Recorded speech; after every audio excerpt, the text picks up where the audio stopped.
El Instituto de Democracia y Derechos Humanos de la PUC presenta Amigos con Derechos, un podcast para comprender cómo los derechos humanos impactan en nuestras vidas.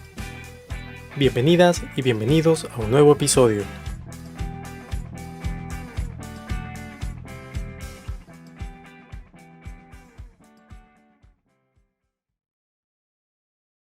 Hola, ¿qué tal? Bienvenidos, bienvenidas todas las personas que nos siguen aquí en Amigos con Derechos, un podcast para entender cómo los derechos humanos impactan en nuestras vidas. Yo soy Katy Subirana, soy periodista y soy su anfitriona otra vez en esta temporada. Bueno, seguimos en medio de una pandemia, aunque se haya levantado ya las restricciones para el aislamiento social. Hay algunas restricciones que están arriba aquí en Perú, pero seguimos en medio de una pandemia, seguimos cuidándonos, quienes podemos todavía tenemos que quedarnos en casa, pero hay temas de los cuales no podemos dejar de hablar, sobre todo justamente porque estamos en medio de una pandemia, ¿no? Y uno de ellos es la responsabilidad de las empresas y los derechos humanos durante este contexto. Para esto, en el primer bloque tenemos a Estefanía Rubio. Ella es consultora para la implementación del programa de negocios competitivos Global Reporting Initiative. ¿Lo dije bien, Estefanía? Sí. Bienvenida al programa, Estefanía. Gracias por conversar conmigo el día de hoy. Muchas gracias por la invitación a ustedes. Mira, aquí en Perú tenemos un tema con el hecho del respeto a los derechos humanos cuando hablamos de la relación, por ejemplo, empresas-comunidades. Aquí aplicamos la ley de consulta previa y ayer la ministra de Economía salió a decir pues, que se iba a aplicar la consulta previa de manera virtual, ¿no? Que aquí es complicado por el tema de la conectividad y tanto estamos en todo un debate sobre ese tema, pero bueno, tú que ves el tema de una forma más global, ¿cómo pueden trabajar cuidando los derechos humanos de poblaciones vulnerables, las empresas que quieren retomar o empezar algún tipo de proyecto? Yo creo que uno debe empezar por entender qué es lo que se espera de las empresas frente a los derechos humanos y un poco delimitar la responsabilidad de la empresa frente a la del Estado. El Estado es el que se encarga de proteger y en eso la empresa no tiene responsabilidad. La responsabilidad de las empresas es la de respetar y la de implementar conductas respetuosas de los derechos humanos. Y ahí vemos nosotros como tres niveles, que es lo que le decimos a la empresa, por dónde debería usted empezar. El nivel 1 es el de respetar la ley. Y es que una empresa no puede operar si no respeta la ley, porque es lo mínimo básico que se le exige a una empresa. Es decir, que no viole los derechos de sus empleados, que no vulnere los derechos de las comunidades en donde opera, que no vulnere las leyes y los derechos establecidos frente a los consumidores, por ejemplo. El segundo nivel vendría siendo el de no hacer daño. Y ese nivel es nada más que ir un poquito más allá de la ley. Y es reconociendo que en algunos países la ley no es suficiente para asegurar el respeto de los derechos humanos, pues una empresa debería ser consciente que no se trata de hacer lo mínimo exigido, sino lo máximo posible. Entonces, en el caso de la consulta previa que tú mencionas y de que ahorita este nuevo contexto, esta nueva coyuntura nos está imponiendo unos retos distintos a todos frente a la virtualidad y frente a la manera en la que tenemos un relacionamiento con los grupos de interés, sobre la manera, por ejemplo, que nos relacionamos con unas comunidades que de pronto no tengan los mismos accesos a tecnología de información. Las empresas no deben limitarse solo a hacer lo que le pide la ley, que sería lo mínimo, sino empezar a ver cuáles son las mejores prácticas alrededor del mundo para ellas empezar a adoptar esas mejores prácticas, un poco lo que nosotros llamamos como subir la vara. No haga lo mínimo que le exigen, sino vaya un poquito más de lo exigido. Y lo tercero, que es lo que sería como la cerecita del pastel, es promover los derechos humanos. Si bien no está reconocido como una responsabilidad específica, las empresas que quieran ir más allá, que ya han cumplido con esa debida diligencia para respetar los derechos humanos, que quieran ir un poquito más allá, pues deberían empezar a promover el ejercicio de los derechos humanos entre todos sus grupos de interés, entre los empleados, trabajadores, entre las comunidades, entre los clientes, para asegurar que todo el mundo conozca los derechos a los que son que tienen y se los exijan a las empresas, y al mismo tiempo las empresas puedan empezar a ser transparentes frente a las prácticas que implementan. Esos son como los tres niveles que vemos para las empresas en el respeto de derechos humanos. Y para no ir, o sea, sí, el tema que tenemos nosotros con las comunidades nativas es un tema muy, muy fuerte, pero para no irnos incluso hasta las comunidades que a muchas personas que viven en la ciudad les resulta un tema lejano, aquí en la ciudad también hemos tenido un problema muy grande con las empresas cuando estas empresas son empresas del rubro salud. No, hemos tenido un problema porque las clínicas en medio de la pandemia, claro, son empresas, me imagino me imagino, digo, porque no, yo no soy empresaria, pero me imagino que un empresario ve una oportunidad para hacer crecer su negocio y la aprovecha, pero a muchos de nosotros hemos terminado con un mal sabor de boca al ver cómo han aprovechado las empresas dedicadas a salud, es decir, las clínicas las aseguradoras, para aumentar sus precios, ¿no? O sea, una pastilla que cuesta menos de $1 normalmente, que el Estado la vende a menos de $1, ha terminado costando más de $50 en una clínica. Entonces, claro, hay gente que dice, bueno, es el mercado, no sé qué, pero ¿cuáles son los límites del mercado, no? ¿Cuáles son los límites del mercado en una situación como esta, sobre todo cuando es una empresa de salud, ¿no? O sea, no es que la empresa siempre necesita un incentivo para portarse, para procurar cuidar los derechos humanos de los demás. Yo creo que el incentivo sí se lo da al mercado y yo creo que el mercado sí va a terminar reconociéndolo. Entonces, si bien tú hablas de que las empresas están tratando de aprovechar la coyuntura para crecer y que uno podría pensar que eso es como la manera natural de crecer un negocio o ver una oportunidad de aprovecharla, yo sí estoy convencida de que la comunidad, de que los consumidores, de que los clientes, de que los socios comerciales estamos fijándonos mucho en cómo están actuando las empresas en este momento, cómo están actuando las organizaciones en este momento para poder definir cómo va a ser ese relacionamiento de largo plazo.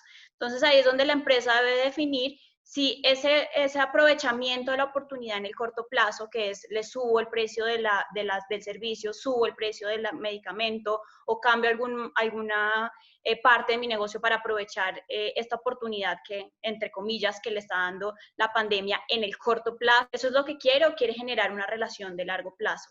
Porque ese tipo de actitudes que van en contra de los derechos humanos, si bien no está vulnerando ninguna ley, y ahí vuelvo un poco a mi respuesta anterior, si bien no hay ninguna ley que le prohíba hacerlo, pues el segundo punto sí es no hacer daño y usted debe fijarse si con esas actitudes está generando daño en sus grupos de interés, si con esas actitudes está permitiendo que los grupos de interés hagan un ejercicio de sus derechos de manera adecuada, porque eso es lo que va a delimitar su relacionamiento y su capital social en el largo plazo y por lo tanto el éxito de los negocios en el largo plazo. Entonces es un poco, el incentivo sí se lo da al mercado dependiendo del corto o largo plazo. En el corto plazo seguramente estará delimitado por temas muy de flujo de caja, pero sin duda en el largo plazo es el relacionamiento basado en el respeto de derechos humanos lo que va a premiar el mercado, las empresas del mercado. Totalmente de acuerdo. Y hay cosas que las empresas hacen y que los abogados o los mismos empresarios te pueden decir no es ilegal. O sea, la ley, no hay una ley que me lo prohíba, no estoy yendo contra la ley. Pero, sin embargo, cuando tienes un estado débil, a mí me causa mucha gracia, esto pasa aquí en Perú, no sé si tú que ves las cosas de forma más global, no sé si me puedes contar si también pasa a nivel macro, a nivel de otros países. Cuando hablamos Estado-empresa, separamos como si los empresarios no fueran también ciudadanos, parte de este país, que también necesitan del Estado. Entonces, a mí esa dicotomía me parece de verdad increíble porque o sea, le quitamos un poco el estatus de ciudadanos a los empresarios, a quienes tienen bueno, se han ganado el derecho, que tienen la fortuna, qué sé yo, de tener una empresa, o sea, es como que los eximimos de cualquier responsabilidad, ¿no? Y eso hace pues que pasen cosas como las que te he contado, ¿no? ¿Qué hacemos? O sea, hay dos preguntas entonces para terminar, ¿no? Por un lado, si esta dicotomía también se da en otros países, y por otro lado, ¿qué se hace cuando tienes un Estado débil que no tiene cómo hacer un contrapeso al poder privado? Bueno, por un lado, frente a la dicotomía, yo creo que desde la parte muy legal, y este tema de derechos humanos en empresas ha sido muy impulsado por los abogados, sí existe un interés muy claro en que se delimite la responsabilidad de la empresa frente a la responsabilidad del Estado y que sea muy claro, y de hecho los principios rectores de Naciones Unidas son muy claros en decir la responsabilidad del Estado es proteger, la de las empresas es de respetar. Sin embargo, como tú misma lo dices, en la práctica las líneas no son tan claras, no solamente porque las empresas son un actor social, sino también porque el Estado es una empresa. Tiene empresas estatales, es el mayor contratante en la mayoría de países. Entonces, lo que hemos visto es una separación muy clara desde lo legal, pero en el relacionamiento con los grupos de interés y en la interacción del día a día entre distintos actores, la línea se borra o la línea no es tan clara ni tan definida como en el aspecto legal. ¿Qué hacer cuando el Estado es débil? Y esto es una preocupación de la gran mayoría de países de América Latina, donde si nos comparamos con países como Europa o incluso con empresas que son mucho más grandes económicamente que muchos de nuestros países en América Latina, pues nos vemos un poco en desventaja. Y ahí el llamado es a la acción colaborativa entre empresas. Vemos muchas coaliciones, iniciativas voluntarias de empresas promoviendo la conducta empresarial responsable, vemos muchas organizaciones de la sociedad civil, la banca multilateral, muchos otros organismos tratando de fortalecer esos compromisos desde lo voluntario. De hecho, hay una discusión en si esto debería volverse, si el derechos humanos en empresa debería ser algo obligatorio dentro de la ley, y la discusión es, así se vuelva obligatorio, hay muchos estados que no van a poder hacer cumplir esa obligatoriedad. Entonces, el foco principalmente, más allá de si hay desarrollos regulatorios o no, más adelante, el foco debe estar en el compromiso de las empresas y en lograr, por ejemplo, compromisos sectoriales a nivel de sector económico o a nivel como más de grupo para lograr impulsar estos temas desde el compromiso empresarial, que es desde donde se pueden encontrar mayores resultados. De lo contrario, terminaremos teniendo un montón de reglas, un montón de regulación que el Estado de pronto no va a ser capaz de hacer cumplir y unas empresas tratando de cumplir lo mínimo y no de hacer lo máximo que puedan para el respeto y la promoción de los derechos humanos. Muchas gracias, Estefanía. Muchas gracias por la explicación. De verdad, aquí tenemos un problema porque hay siempre una pelea porque gente dice, no, pero las empresas tienen que dejarla ser siempre. Y es como que no, con regulación laxa o con el Estado, que no se puede, no puede a veces balancear, hacer un equilibrio, entonces siempre tenemos problemas, pero como tú dices, es un problema de toda América Latina, Sí, ¿no? sí, sí. Entonces, bueno, a seguir trabajando para que esto cambie. Estefanía, muchísimas gracias por estar con nosotros. Ella fue Estefanía Rubio, consultora para la implementación del programa de negocios competitivos Global Reporting Initiative. Muchas gracias, vamos a una pausa y regresamos.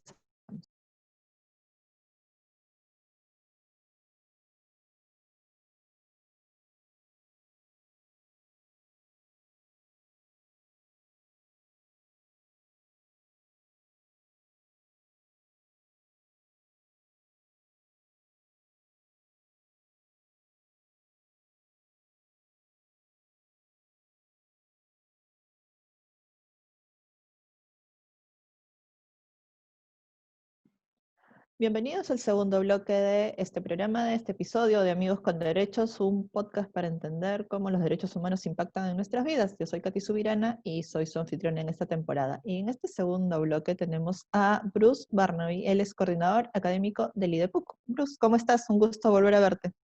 Hola Katy, muchas gracias por la invitación.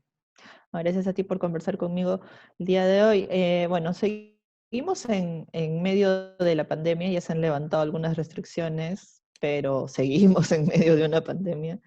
Y esto ha ocasionado algunos retrasos, algunas modificaciones en algunos planes o algunos proyectos que tenía de repente el Estado. Uno de esos planes proyectos es el Plan Nacional de Acción sobre Empresas y Derechos. ¿Cómo ha sido?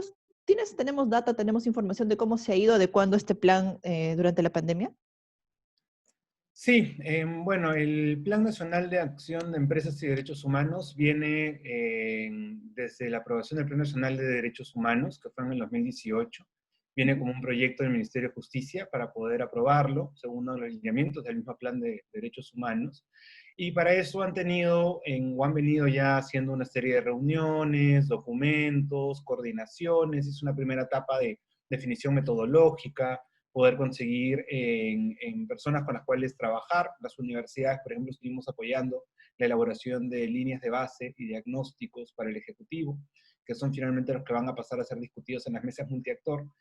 Y justo cuando, para marzo, cuando ya estaba comenzando a organizarse las mesas multiactores, que son los espacios de participación donde se van a discutir sobre los temas del Plan Nacional, nos cayó la crisis sanitaria en el Perú, con lo cual se retrasó también todo el trabajo de coordinación. Justamente esto de cómo hacer, una cosa es hacer un webinar y otra cosa es hacer una reunión participativa, ¿no? con actores de sociedad civil, empresas, Estado, todo de manera virtual, ¿no? Entonces es un poco lo que ha intentado adaptar ahora el Ministerio de Justicia, y se ha hecho ya una primera reunión de esa mesa multiactor que ha sido hace más o menos un par de semanas, que la hizo el Ministerio de Justicia, y ya ha comenzado un proceso de adaptación a este nuevo contexto, ¿no?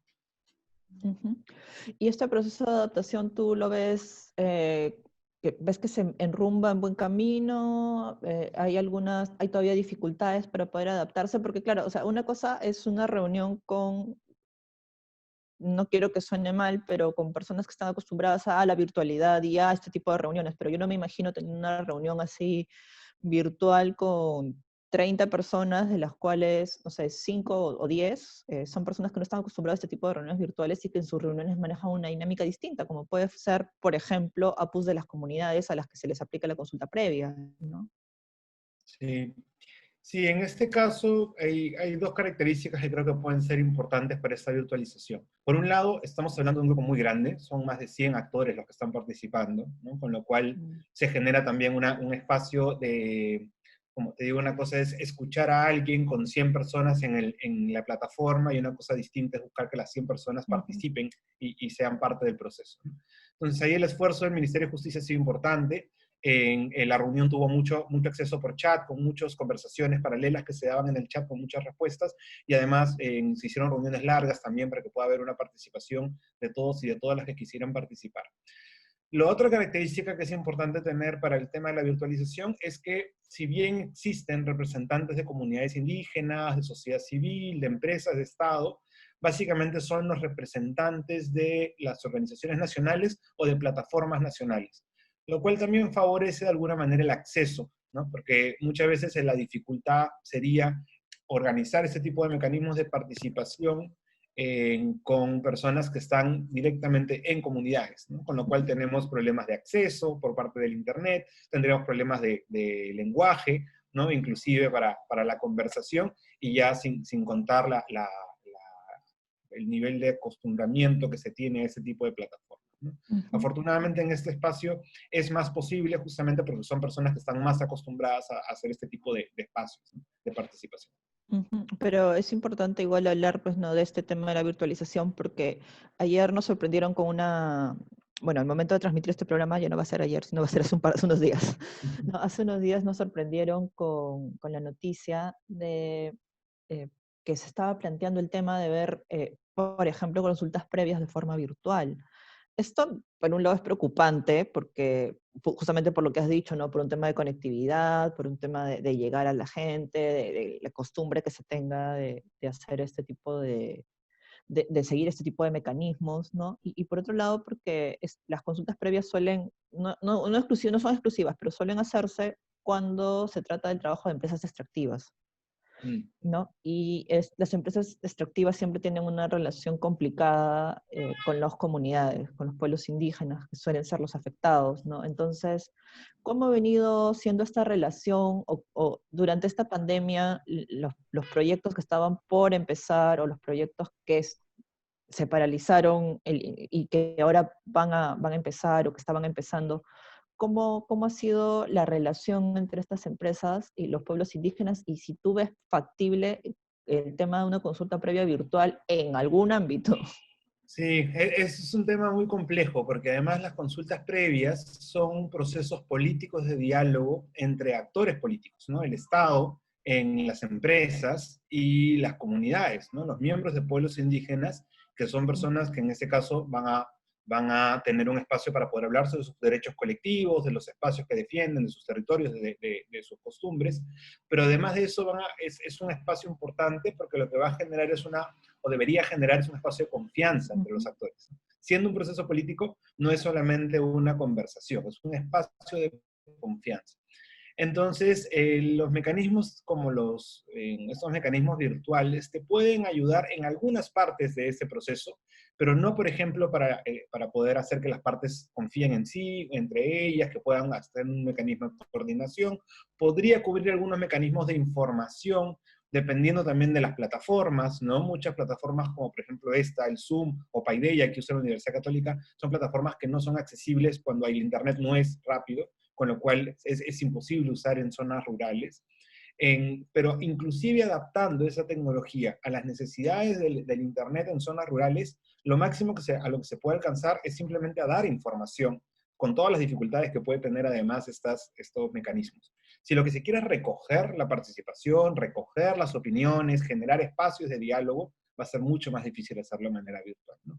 Creo que hay un malentendido de los objetivos de la consulta para pensar que esa sería una manera de poder alcanzarla, ¿no? Si lo que queremos es realmente saber lo que quieren las comunidades y ver cómo los proyectos pueden adaptarse, tendríamos que ver mecanismos que podrían comenzar por un mecanismo virtual, pero tendrían que tener otros elementos para poder ser complementarios y cumplir con los objetivos.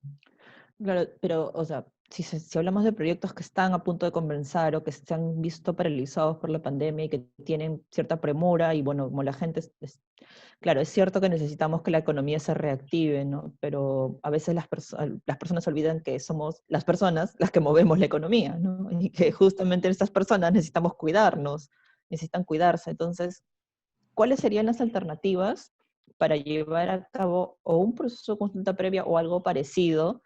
Porque, como te digo, todos están desesperados con la reactivación económica y van a tratar de que algunos proyectos empiecen sí o sí, ¿no? Pero hay forma de preservar de alguna manera, de proteger algunos de los derechos fundamentales, algunos, no, todos, los derechos fundamentales de las comunidades. Sí, ahí creo que también tendríamos que preguntarnos, ¿no? Esta reactivación en efectivamente qué es lo que necesita, ¿no? Y efectivamente un proyecto extractivo que está en un proceso de consulta, ¿no? Si vamos también ya a la discusión antigua sobre la identificación de la medida, específicamente en los proyectos extractivos, en mineros, ¿no? Proyectos extractivos de hidrocarburos, y el momento en el cual se consulta, la pregunta es si realmente es una urgencia apurar estos procesos de consulta en etapas tan previas al momento de que efectivamente se va a hacer la ejecución del proyecto, o si es que la reactivación ahorita por parte del Estado debería estar enfocada en aquellas actividades que sí van a encadenar un proceso de producción, de trabajo, de muchas más personas, ¿no? Si es que finalmente el gobierno decide que sí hay una necesidad de fomentar estos proyectos extractivos urgentes, porque hay una necesidad de recaudación de tributos, por ejemplo, que eso va a ser de corto plazo, pues tendríamos que ver ahí el caso por caso en qué medida se puede o no se puede tener el consentimiento de los miembros de las comunidades y de sus federaciones. El riesgo, que es un poco lo que pasó con los programas de alimentación, es que por tratar de garantizar derechos, se mandó a las comunidades, a personas que repartan alimentos, pero no se controló que estas personas estaban o no contagiadas, con lo cual se comenzaron a denunciar que se comenzaron a generar contagios en espacios de comunidades, ¿no? Hay que tener mucho cuidado por ahora de ver finalmente cómo se pueden generar esas relaciones, y finalmente si lo que se necesita es diálogo, pues se podría buscar algún otro mecanismo dependiendo de la situación, ¿no? Ver que los líderes puedan salir con una cuarentena, pueden estar en la ciudad, puedan generar aquí un proceso de información, que regresen a sus comunidades, que puedan generar desde ahí un proceso de diálogo interno y que después puedan salir con las propuestas de nuevo con el gobierno. Va a tomar más tiempo, pero son una de las medidas que tenemos que pensar si queremos realmente garantizar derechos. Si lo que queremos es simplemente seguir con los trámites, ¿no? Y cumplir los checks que dice la ley, entonces, claro, eso es mucho más fácil.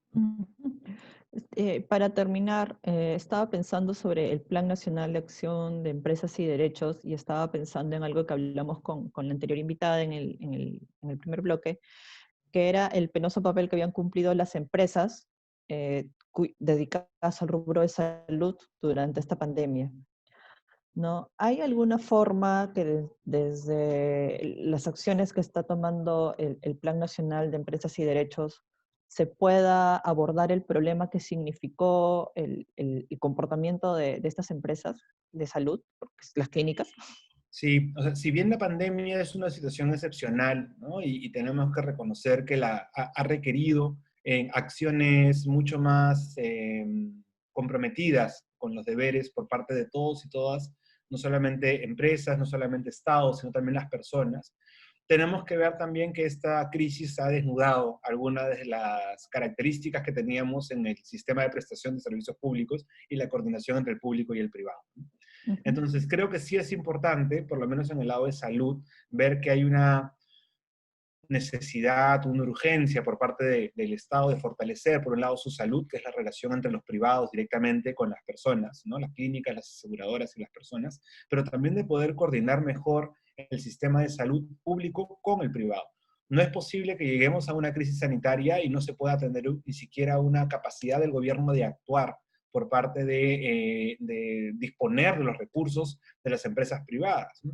Sin ir muy lejos, Chile, que es un país con el que siempre nos comparamos, en que además se habla mucho de su sistema de privatización, exigió que en clínicas no solamente atiendan a las personas, sino que mejoren sus servicios, que tengan más camas UCI y que consigan más ventiladores para poder mejorar la atención. Inclusive, si no lo hacían, el Estado podía administrar, no tomar la clínica, pero sí administrarla durante la crisis.